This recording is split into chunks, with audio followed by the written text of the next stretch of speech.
Para sa Malacanang, ang testimonya ni Zaldico ay hearsay. Sabi-sabing walang saysay, kwentong lason, kwentong pinulot sa kawalan. Pero sa bawat hearsay na bibitawan niya, isang pangalan na naman ang nalalagas sa inner circle ng Pangulo.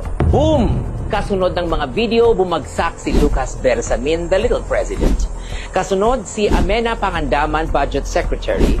Sumunod sina Trigib Olayvar at Adrian Carlos Bersamin, mga undersecretaries.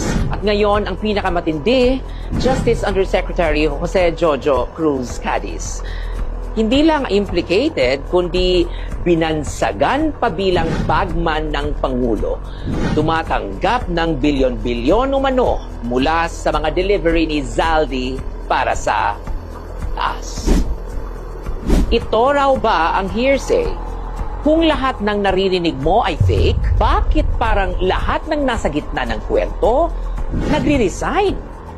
Sa harap ng kamera at palasyo, walang basehan, puro imbento, pabalikin nyo muna si Zaldi para magka-credibility. Pero sa likod ng pintuan, tahimik ang kilos. Kung nabanggit ka ni Zaldico, maghanda ka. Kasi sa administrasyong ito, ang hearsay may body count. At kung ang tingin ng Malacanang ay ang chain reaction ng resignations ay sapat para bawasan ang galit ng tao, para i-diffuse ang impresyon na lumalakas ang amoy ng korupsyon sa loob ng palasyo, nagkakamali sila.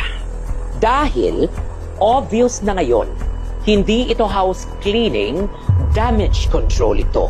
At pangit ang pagkakasulat ng script. Dahil kahit nagbitiw na si Martin Romualdez sa speakership sa Congress, huwag tayong magpakanaive.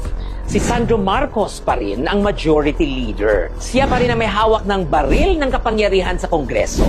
At halos lahat ng politikong binanggit ni Zaldico, mula Apari hanggang Gulo, nananatiling nasa posisyon.